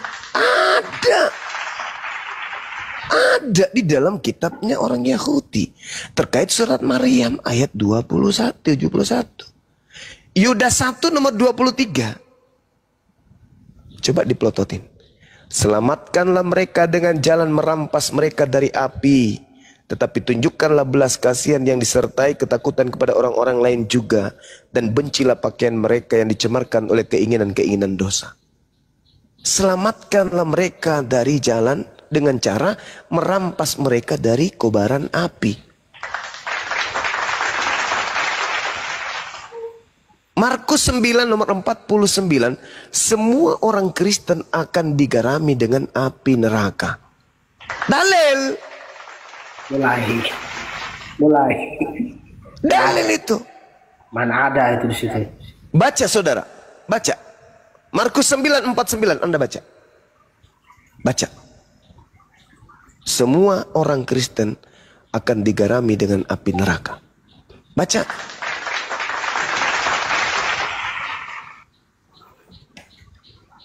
Halo Bang Juma. Halo. Matius 7 nomor 22-23, orang Kristen diusir ke neraka. Baca dalil. Ayo sama-sama Santai mati aja kita Bang Juma. Sama-sama Kenapa? mati kita. Siapa yang diangkat di surga? Yang diangkat di surga tentu saya. Innalladzina qalu rabbunallah tsumma istaqamu. Kalau memang kau anak Allah, sama-sama mati kita. Siapa yang di surga? Apa maksudnya ini? Kenapa lompatlah jauh ke situ? Lawak-lawakan kau di sini. Waduh, Paulus lewat barusan itu. Buat aku bukan. Ayo Bang Juma. Bang Juma. Sebelum kau lawan Banyuma, sebelum kau lawan Banyuma, kau belajar dulu bahasa Indonesia. Sebelum Anda mati, sudah tertulis dalam kitabmu Anda itu penghuni neraka. Gimana sih? Jangan kau bilang Yesus itu apa? Markus 9:49, semua orang Kristen akan digarami dengan api. Udah. Yesaya 66 nomor 15, 16, 17. Semua pemakan babi Kristen akan digarami dengan api neraka. Selesai. Udah final Anda itu, udah final. Udah final. Matius 23 nomor 32, 33, 34 sampai 36. Jelas sekali. Yesus sendiri berkata, bagaimana mungkin kamu akan meloloskan dirimu dari api neraka? Jelas itu. Terlalu banyak drama. Matius 23 nomor 15. Hei, celakalah engkau wahai orang ahli Taurat, orang Farisi. Engkau menjelajahi daratan, menyeberangi lautan, mentobatkan orang.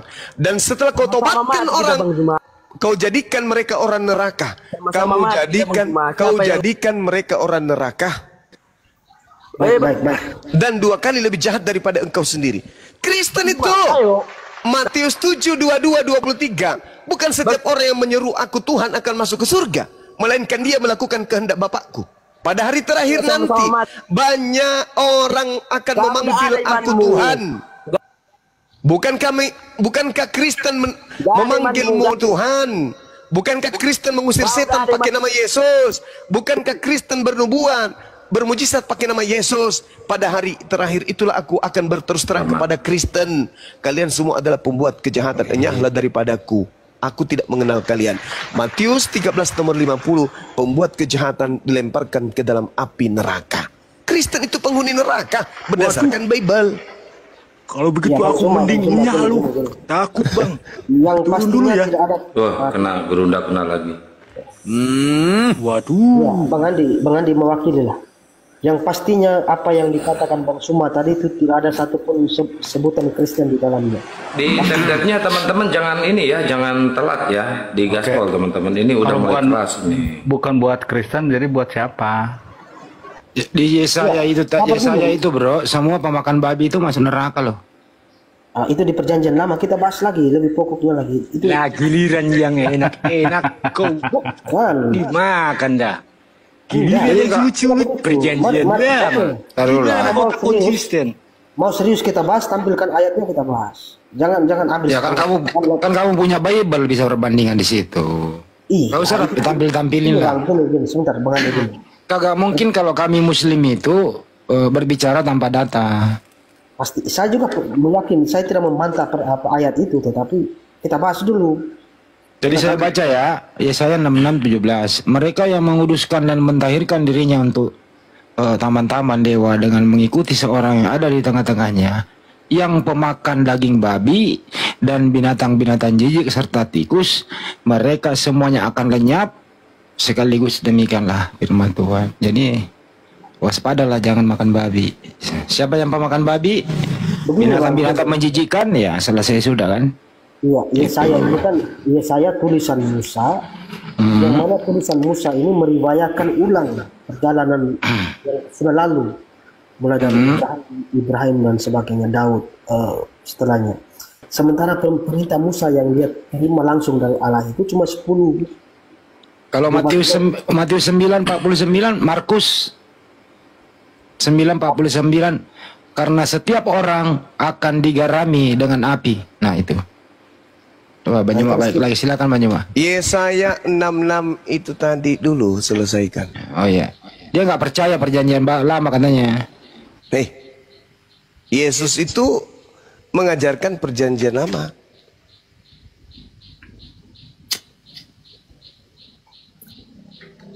Setiap orang yang makan babi itu makasih Uni.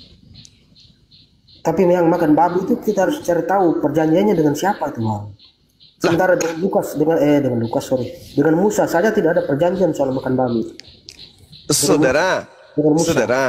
Saudara, Anda tahu kalau Anda mengatakan bahwa tak ada cerita pemakan babi itu terkait dengan Kristen, lalu buat apa kitabnya orang Yahudi ada di agama saudara?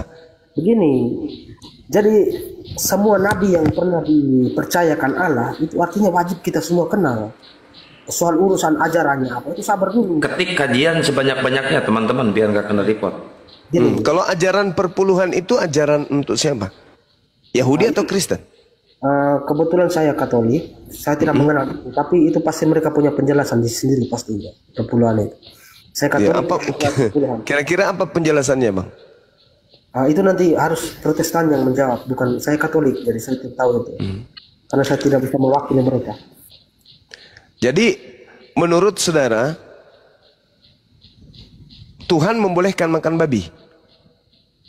Ya nanti kita lihat ayatnya, perjanjian dengan Abraham setahu saya. Sunnah termasuk Ibrahim. Berarti Tuhan punya perjanjian dengan Kristen? Perjanjian dengan Kristen? Tuhan tidak mengenal Kristen. Begini maksudnya.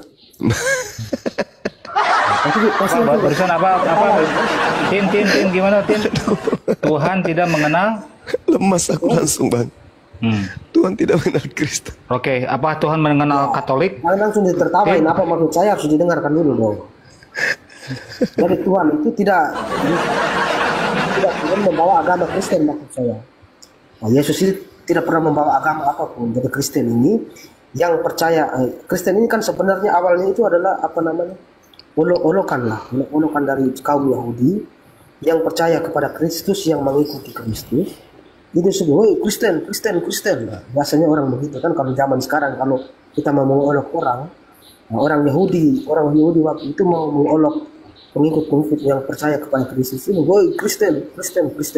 Nah, kemudian seiring perkembangan zaman orang Yahudi. Iya, itu begitu memang.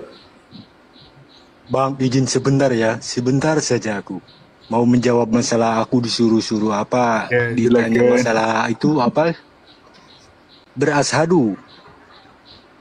Katanya kapan itu, baik akan jawab sekarang. Hidayah itu nanti bakal datang setelah Lebaran. Terima kasih, aku udah jawab dia. Kapan itu hidayah datang. Ya mudah-mudahan aja Pak, umurmu masih sampai Lebaran ya. Karena Darius ini kenapa? Karena dia masih males puasa itu. Takut dia puasa 30 hari. Lanjut lagi nih topik. Iya. Dari babi aja dulu, Darius. Iya, memang pernyataan saya bahwa Allah tidak mengenal Kristen itu maksudnya bahwa Yesus ini tidak pernah mengajarkan agama Kristen. Memang kami percaya bahwa siapapun nabinya tidak pernah membawa agama gitu kan. Ya Kristen ini kumpulan orang-orang yang percaya kepada Yesus Kristus. Kemudian berdasarkan yang saya tahu itu bahwa Kristen ini awalnya dari seperti sebuah olok-olokan. Macam orang-orang dulu, kalau zaman sekarang kan kita pada mengolok orang, woi Kristen, woi pengikut Kristus. Awalnya Kristus. Kemudian sekarang Kristus yang dimaksud itu siapa, Bang? Ya Yesus pastinya. Wah, bukan. Kan ada juga Kristus palsu, kata Yesus. Waspadalah kepada Yesus palsu yang mengaku akulah Kristus. Baik. Oke, kalau mau kita bahas itu silakan. Yang bisa bantu tampilkan ayatnya. Percaya enggak bahwa menurut Yesus akan ada Kristus palsu? Percaya pastinya, tetapi siapa dulu? Siapa dulu? Nah, oke. Kristus palsu itu menyesatkan banyak orang. Percaya? Boleh. Percaya pasti. Oke, sekarang mana banyak orang yang disesatkan oleh Kristus palsu itu? Ya, makanya tampilkan ayatnya supaya kita bahas, Bang. Kan ada dua Kristus tuh. Kristus asli, Kristus palsu. Kristus asli Yesus. Oke, pengikutnya Bani Israel. Nah, ada lagi Kristus yang datang kepada Kristen, pengikutnya Kristen. Nah, sekarang pertanyaan saya, orang banyak yang disesatkan Kristus palsu itu mana? Orang banyak. Harus pakai dalil, Bang. Harus tampilkan Matius 24 nomor 4 dan nomor 5.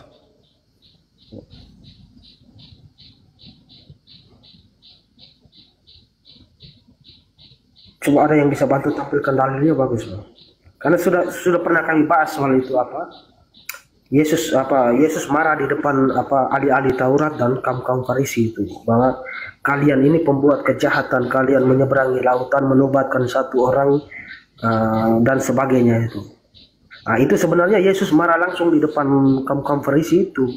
Jadi tujuannya bukan ke Paulus sebenarnya. Itu Paulus, Bang. Siapa orang Farisi yang nyebrang lautan, menjelajahi daratan? Itu salah pemahaman itu, Bang. Itu jujur saja, itu kita sudah bukan. Siapa orang Farisi yang menjelajahi daratan, menyeberangi lautan, mentobatkan orang di luar Yerusalem, itu siapa? Iya, kalau dari sisi Islam pasti merujuknya kepada ke Paulus pastinya. Nah, kalau bukan Paulus lalu siapa, Bang? Pahami baik-baik ayatnya itu. Silakan. Yesus marah langsung di depan orang-orang Farisi dan ahli-ahli Taurat. Artinya bahwa penyeberangan lautan itu sudah terjadi, sehingga Yesus marah mereka. Kalian ini yang menyeberangi lautan kemudian menobatkan satu orang harusnya itu Yesus marah langsung kepada mereka di depan ahli-ahli Taurat dan kaum Farisi. Artinya iya, siapa, Bang? Siapa orangnya? Bukan siapa kalau tanya orangnya, yang tidak ikut Yesus mampus, itu saja. Yesus yang mana? Yesus itu ada dua. Kristus. Yesus itu ada dua, Bung. Mana dua? Di mana dalilnya kalau dua? Saya mau tanya dalilnya di mana? Lukas 21 nomor 8. Coba dibaca keseluruhannya.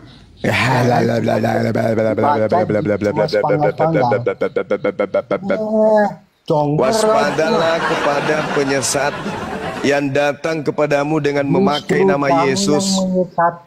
Saya baca dalil loh. Lukas 21 nomor 8. Waspadalah kepada mana dalilnya? Coba dibuka. Lukas 21 nomor 8. Waspadalah kepada penyesat yang datang kepadamu dengan memakai nama Yesus dan berkata akulah Yesus. Ayat yang nabi-nabi palsu ngaku-ngaku. Jadi kan sudah terbukti. Nabi palsunya itu mengaku Yesus, pengajak Mesias palsu. Alamak, lucu orang ini. Lukas 21 nomor 8. Waspadalah kepada penyesat yang datang kepadamu dengan memakai nama Yesus dan berkata akulah Yesus. Waktunya sudah dekat, jangan kau percaya. Akulah Yesus. Mana dalilnya? Coba dibuka. Lukas 21 nomor 8. Burocong. Ditunjukkan. Nenekmu kiper, siapa pula kau? Udah aku sebutkan pula. Tinggal kau lihat aja di situ di Bibelmu. Jangan-jangan kau nggak punya Bibel. Kami punya Bibel, semua dibaca. Ya sudah kau baca, Paman. Lukas 21 nomor 8. Kalau mau belajar itu jangan gengsi. Bukan gengsi, kamu yang nggak pernah baca Al-Quran. Mati Misha. Kita ngebahas itu masalah kitab itu sudah keseluruhannya itu. Iya, kau baca coba Lukas 21 nomor 8. Mampus kalian kalau gitu. Yesus yang mana? Yesus yang mana dulu? Yesus Kristus, Yesus kami. Hei, Yesus anak Maria mengaku, aku diutus hanya kepada domba yang sesat dari umat Israel. Paham kau? Sedangkan Yesus yang datang kepada Paulus itu mengaku dirinya diutus untuk seluruh umat manusia. Itu berbeda, itu Yesus yang lain. Ya, dia kan diturunkan di firman Tuhan itu diturunkan. Firman Tuhan diturunkan apa pula? Ngomong aja belepotan. Saudara, kalau mau belajar jangan gengsi. Firman Tuhan. Bilang aja Bang Zuma, jangan pungut perpuluhan, ajarin saya ya Bible. Tak ajarin, Bung. Tak ajarin. Jangan gengsi lah. Jangan mengajari kitab kami sudah mengajarkan, tak perlu lagi diajarkan. Bagaimana mungkin? Sombong kali kau. Justru di situ yang bertanya di mana dalilnya. Karena Anda nggak tahu. Makanya aku tunjukkan. Lukas 21 nomor 8, kawan. Kamu tunjukkan karena kamu nggak paham, kamu nggak ngerti. Astagfirullahaladzim, ya Allah ya Karim. Justru karena saya paham, makanya saya tahu. Anda bagaimana mau tahu? Masih tolak semua Yesus Kristus. Yang saya tolak itu adalah Yesus yang datang kepada kalian. Itu bukan Yesus anak Maria. Itu Yesus palsu. Tuh, jawabnya. Waspadalah supaya kamu jangan disesatkan. Oke. Sebab banyak orang akan datang dengan memakai namaku. Dan berkata, akulah dia. Dan saatnya sudah dekat. Jangan kamu mengikuti mereka. Penyesatnya datang dengan memakai nama siapa? Jawab. Baik. Sekarang Bang Ali. Penyesatnya datang dengan memakai nama siapa? Yesus. Nama Yesus. Saya ulang. Penyesatnya datang dengan memakai nama siapa? Baik. Bang Alif, nama Yesus paman. Nama Yesus. Jangan bergeser. Yang datang kepada Nabi Muhammad pernah nggak ngaku Yesus? Enggak. Yang datang kepada Paulus ngaku Yesus nggak? Ngaku. Baik. Bang Alif tolong tahan ayatnya. Sekarang kita fokus ke ayat 8 ini. Jawabnya, waspadalah supaya kamu jangan disesatkan. Sebab banyak orang akan datang memakai namaku dan berkata, akulah dia. Dan saatnya sudah dekat, janganlah kamu mengikuti mereka. Sekarang di mana dalil Paulus ini mengaku sebagai Yesus? Bukan Yesusnya, bukan Paulusnya yang mengaku, penyesatnya mengaku Yesus. Berarti cahaya yang ditemui Paulus. Yes, itu mulai pintar. Bagus. Baik. Sekarang coba buka dalil yang pertemuan Paulus dengan cahaya. Kisah Para Rasul 9 atau Kisah Para Rasul 22. Silakan.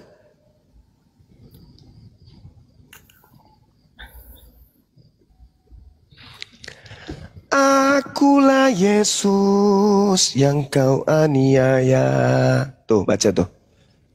Siapakah engkau Tuhan? Katanya, akulah Yesus.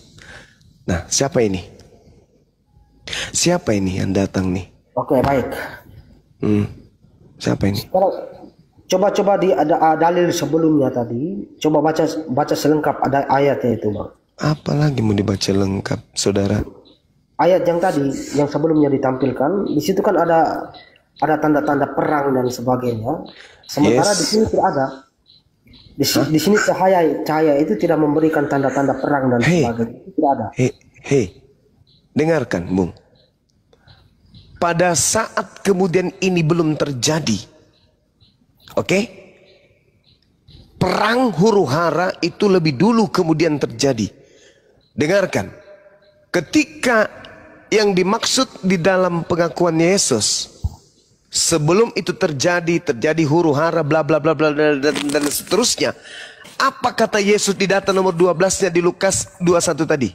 Lukas 12-nya di data 12-nya apa dikatai oleh Yesus di sana? Namun sebelum itu terjadi, kamu terlebih dahulu ditangkap, dianiaya, disesa. Coba baca nomor 12-nya Dinda. Tuh. Apa itu?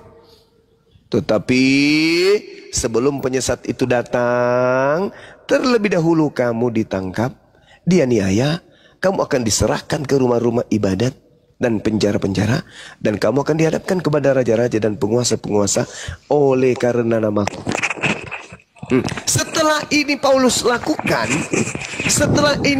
lakukan, Paulus kemudian apa? Mengaku bertemu dengan Yesus, sang penyesat itu.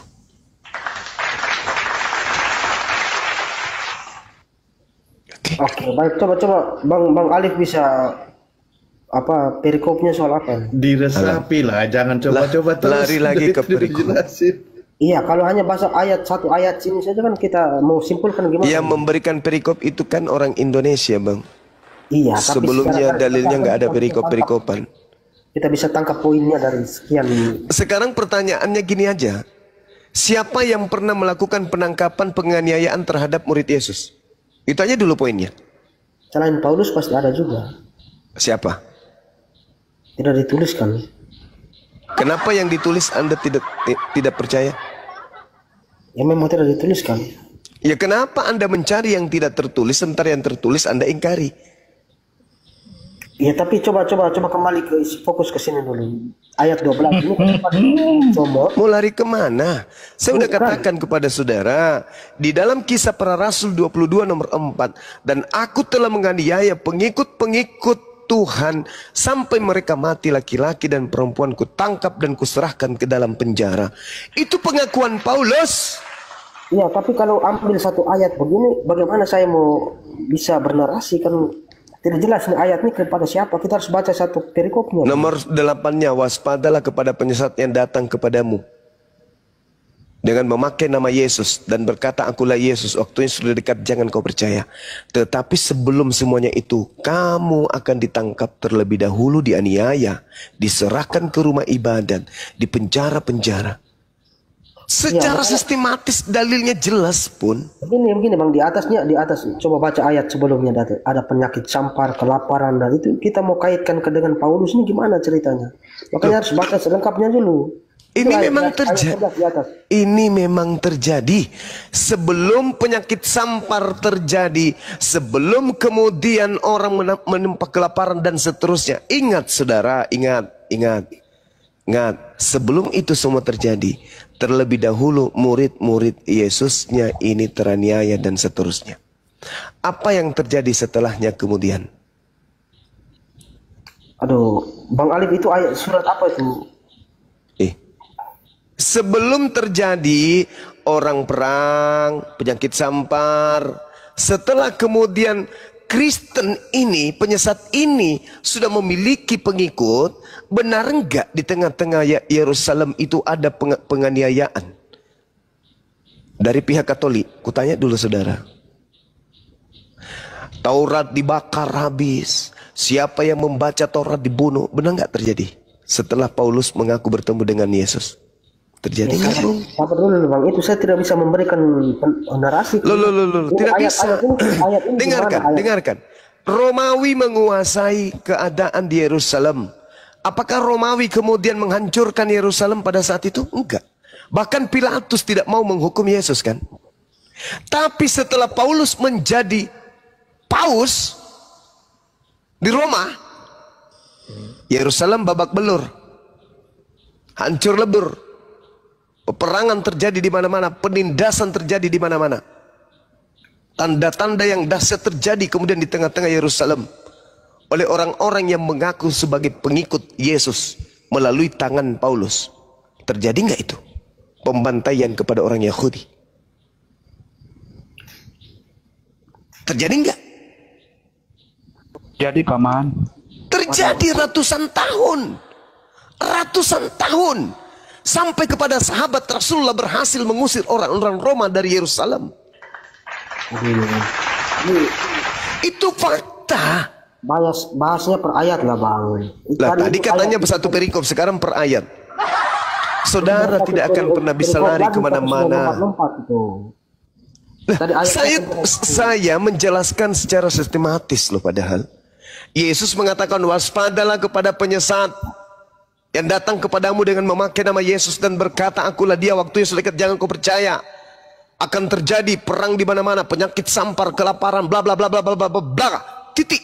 Namun sebelum itu semua terjadi, terlebih dahulu kamu ditangkap, kamu disesah, kamu dipenjarakan, dan seterusnya. Setelah itu terjadi, Paulus berjaya. Baca Matius 12, nomor 43 sampai nomor 45. Baca tuh. Ketika ada orang bertobat, keluar roh jahat pada dirinya. Roh jahatnya keluar, berjalan ke padang pasir, ke padang yang tandus, mencari pemberhentian, tapi tidak menemukan pemberhentian. Maka roh jahat itu kembali kepada orang yang bertobat tadi. Setelah dia datang kepada orang yang bertobat tadi, bersih, tersapu bersih, dia keluar memanggil 7 roh jahat bersama dengan dirinya, masuk kembali kepada Paulus. 8 roh jahat masuk ke dalam Paulus, lalu Paulus kemudian jauh lebih jahat daripada sebelum ia bertobat. Apa kata Yesus? Dan ini juga akan berlaku terhadap angkatan jahat ini. Siapa angkatan jahat? Orang Farisi. Pilih-pilih nomor 3. Paulus mengaku, aku adalah orang Farisi. Angkatan jahat, sabar dulu. Angkatan jahat, Matius 12, nomor berapa tadi itu? Nomor berapa itu kawan-kawan? Angkatan jahat.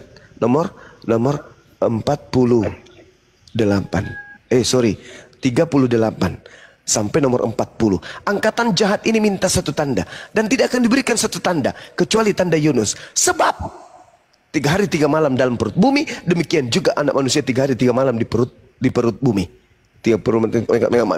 Perut ikan, begitu juga anak manusia dalam perut bumi. 3 hari 3 malam. Bangkit pada hari ketiga itu adalah simbol angkatan jahat. Paulus ajarkan nggak? Paulus ajarkan nggak simbol angkatan jahat ini? Ajarkan. Makanya orang Kristen percaya kebangkitan pada hari ketiga. Padahal kebangkitan hari ketiga adalah tanda untuk orang jahat. Matius 12 nomor 38 sampai nomor 40. Ya, Anda bisa begitu lah diskusinya. Harus satu-satu bahasnya.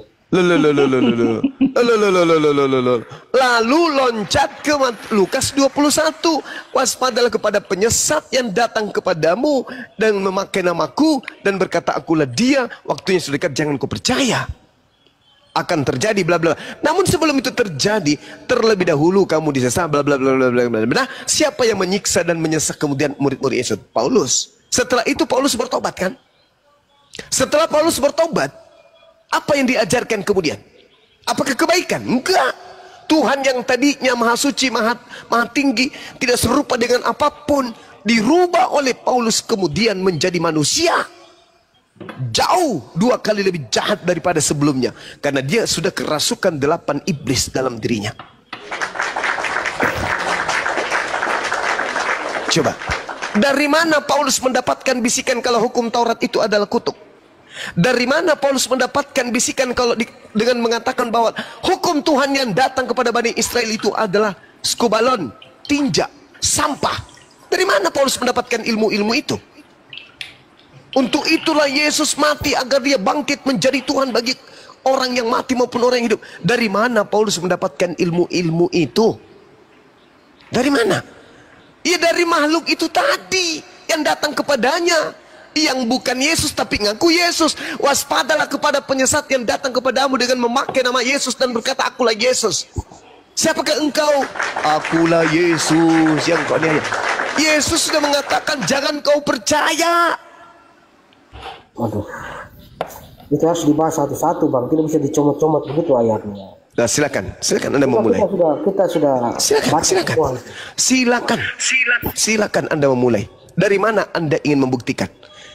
Akarnya adalah Anda harus mengakui dulu bahwa Yesus mengatakan akan muncul penyesat alias planos, iblis yang datang dengan memakai nama Yesus. Anda akui dulu itu. Ya pastinya, tapi harus dibaca sekarang. Nah, sekarang tolong tunjukkan di mana pernah datang penyesat memakai nama Yesus. Akulah Yesus. Selain yang datang kepada Ananias, Paulus, penulis Matius, dan juga kepada penulis Wahyu. Tolong tunjukkan di mana itu ada orang mengaku Yesus. Baik. Ingat Bung, ingat saudara, ini saya kasih gratis ilmunya. Galatia 1 Anda baca nomor 12, nomor 11, nomor 12. Aku menerima Injil bukan dari manusia. Yesus mengajarkan Injil sebagai manusia. Oke? Yesus mengatakan dirinya sebagai manusia. Paulus mengaku menerima Injil bukan dari manusia. Berarti bukan dari Yesus. 2 Yohanes 1 nomor 7. Siapakah penyesat itu? Bukankah dia yang pergi ke seluruh dunia yang tidak mengaku Yesus Kristus datang sebagai manusia? Siapakah antikristus itu? Yang tidak mengaku Yesus datang sebagai manusia. Wahai Paulus, ya paman, yang datang kepadamu manusia atau bukan? Galatia 1 nomor 12. Paulus mengatakan bukan. Tapi siapa? Yesus Kristus.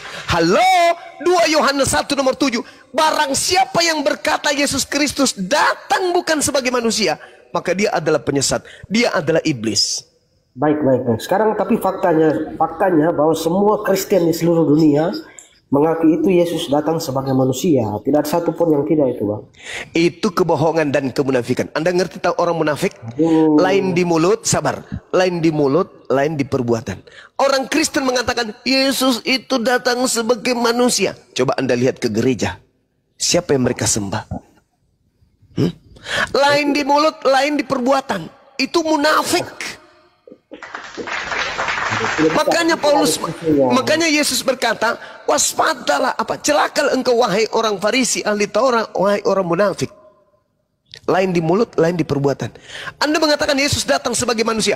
Hanya orang gila yang mau menyembah manusia. Yang Anda sembah manusia atau bukan? Yang kita sembah sesuai perintah Yesus, berdoalah. Yang Anda sembah manusia atau bukan? Yang kita sembah sesuai perintah Yesus. Saya tidak tanya itu Anda menyembah sesuai dengan perintah siapa. Yang saya tanya, yang Anda sembah manusia atau bukan? Bapak itu setahu saya bukan manusia, Bang. Yesus Anda tidak sembah?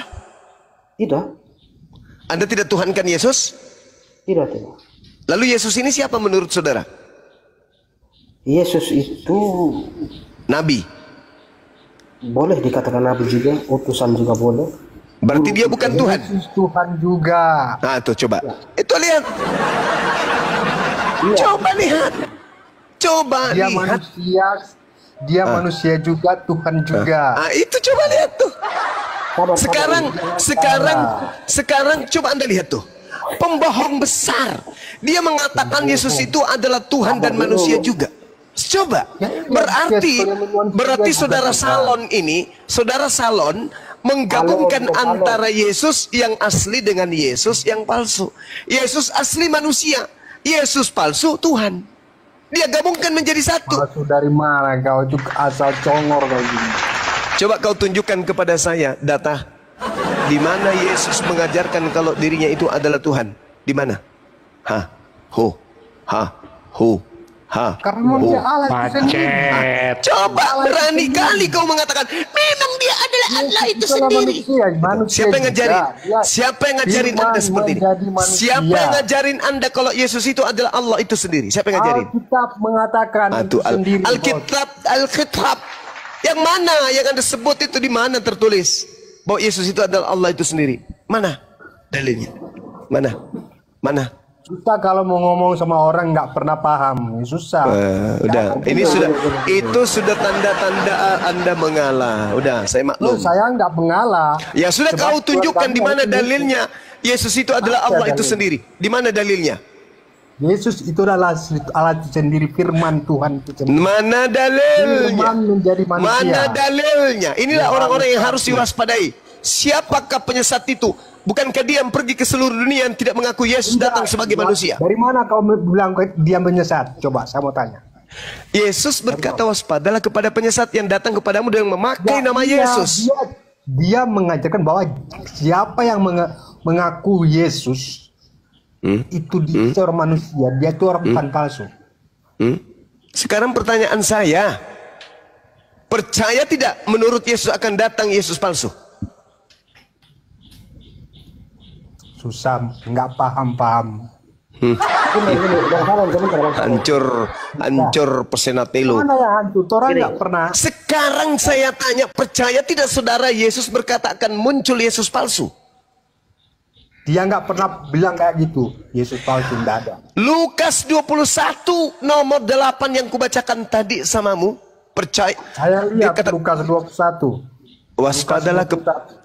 Waspadalah kepada penyesat yang datang kepadamu dengan memakai nama. Ayat dengan berapa? 8. Iya. Saya baca. Baca sekeras-kerasnya. Waspadalah supaya kamu jangan disesatkan, sebab banyak orang akan datang dengan memakai namaku. Ya iya. Iya. Perumpamaan supaya jangan ada yang menamakan nama-nama mengakui namanya. Berarti penyesatnya memakai nama siapa? Jangan salah memahami. Penyesatnya datang memakai nama siapa? Baca perikopnya. Permulaan penderitaan. Bang sebentar Bang. Kami nggak paham ayat ini. Itu ayat jelas banget kamu kok. mengikuti mereka yang mengaku-ngaku Yesus. Penyesatnya datang dengan memakai nama siapa? Terus dia katakan di situ, janganlah kamu mengikuti mereka. Iya, mereka ini penyesat ini menggunakan nama siapa? Penyesat ini memakai nama siapa? Tidak ada nama Yesus di sini. Namaku.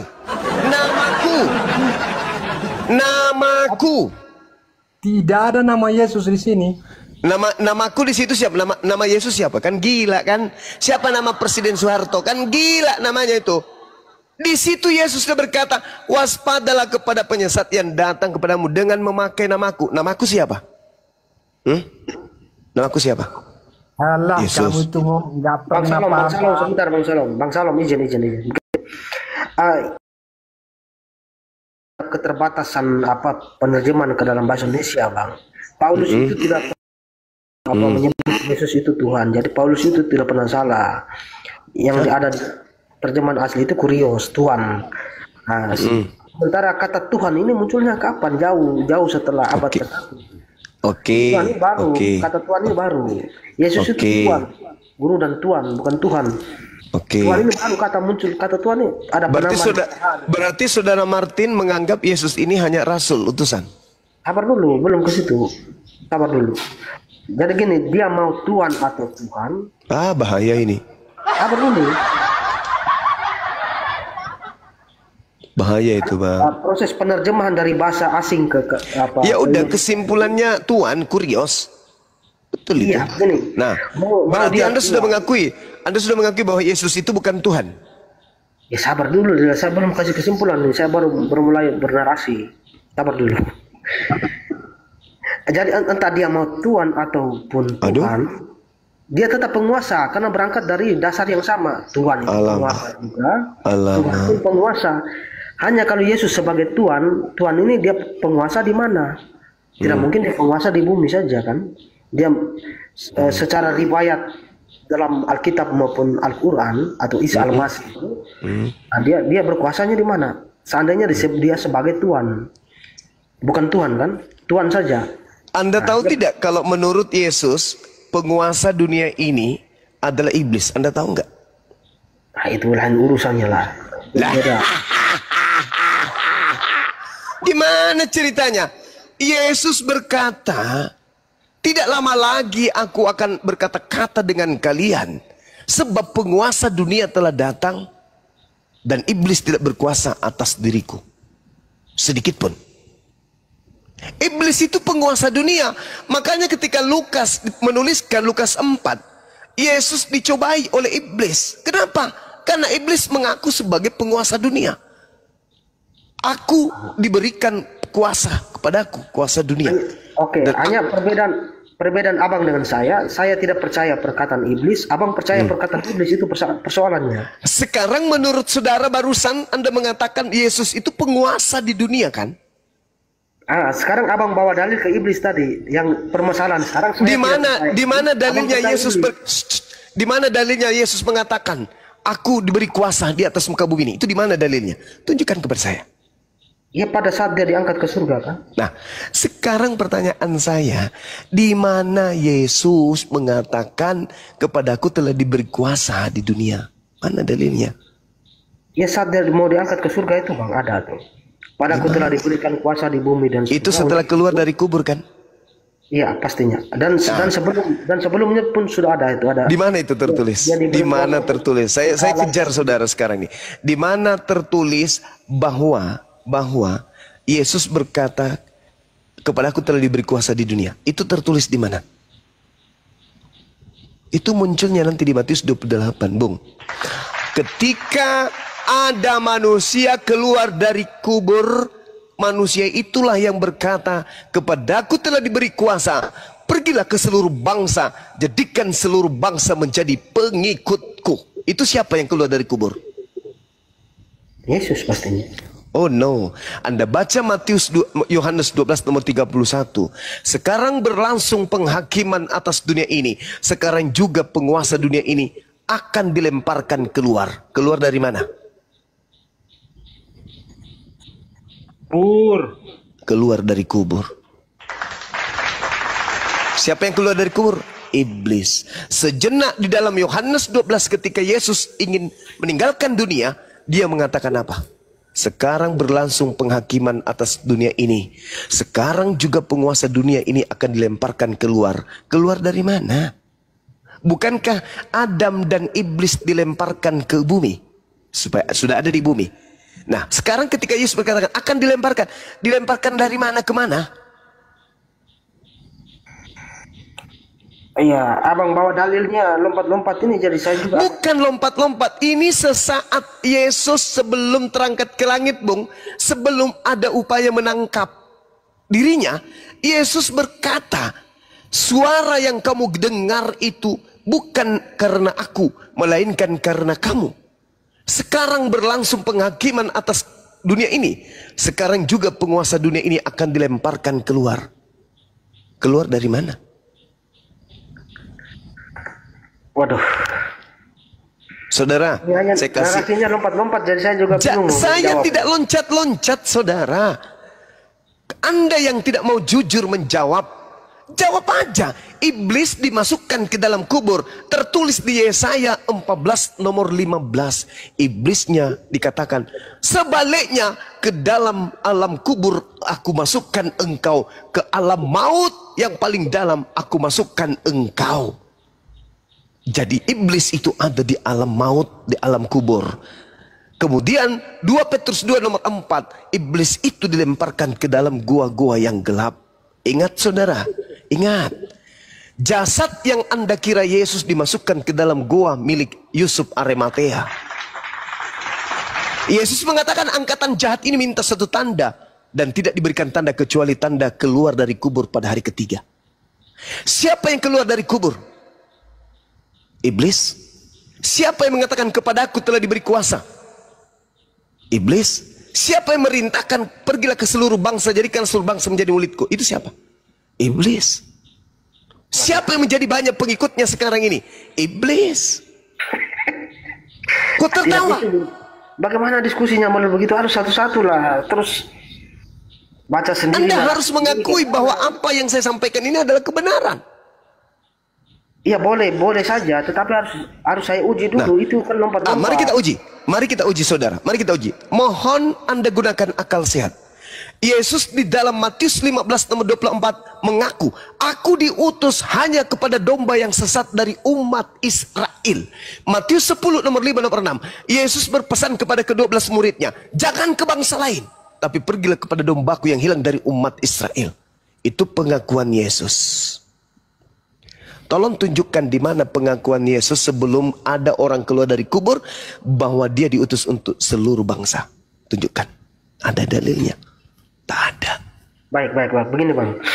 Sepengetahuan saya, semua nabi tanpa terkecuali itu tidak usah pakai. Ke Yesus aja dulu. Yesus itu barusan yang ditanya Bang Juma itu aja dulu. Semua Bang, semua tanpa terkecuali siapapun.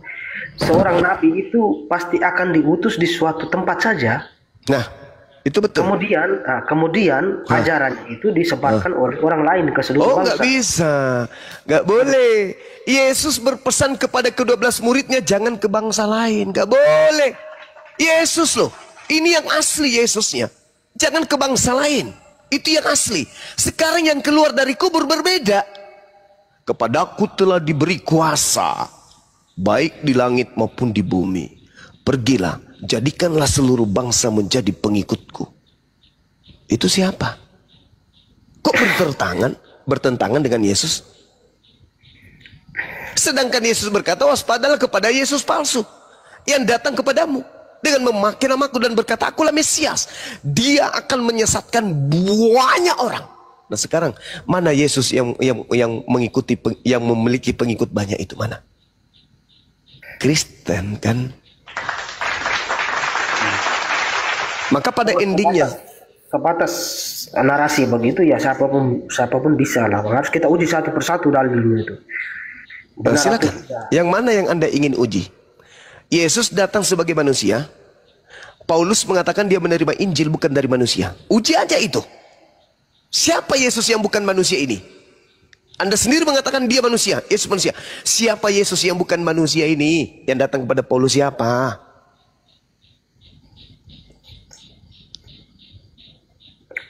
Iya, itu karena kami sudah bahas. Kami coba-coba mempelajari juga, Bang, walaupun. Oke, saudara. Thank you. Yesus dilahirkan manusia. Maria melahirkan manusia. Anda baca kemudian di dalam Lukas 2 nomor 11. Pada hari ini telah lahir bagimu juru selamat. Manusia yang diurapi Tuhan di kota Daud. Yang lahir manusia. Kristus. Kristus itu Mesias. Mesias itu manusia yang diurapi. Berarti yang lahir adalah manusia yang diurapi Tuhan di kota Daud. Yang lahir manusia loh. Pastinya. Semua Kristen mengaku itu, Bang. Yesus lahir sebagai manusia.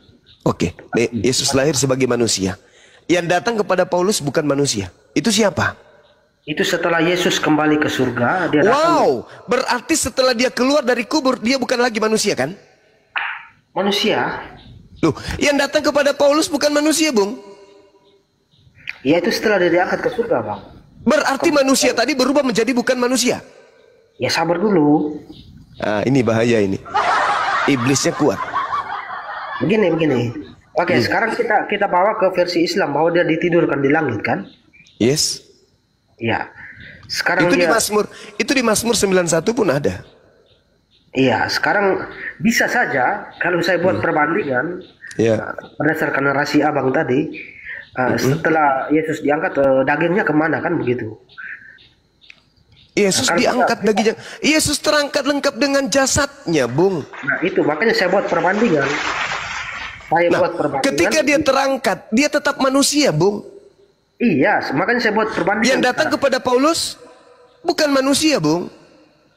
Iya memang kalau Allah Tuhan itu datang kepada nabi-nabi sebelumnya dengan kok jadi saja. Tuhan Yesus ini? Yesus kan manusia. Kalau memang cara datangnya Tuhan sebelum Yesus kan begitu dengan cahaya yang terang. Lukas 10 nomor 18 Yesus sendiri berkata, aku melihat iblis jatuh dari langit ke bumi berupa cahaya. Yang datang kepada Paulus hanya berupa cahaya. Sedangkan dia melihat Allah dengan cahaya juga.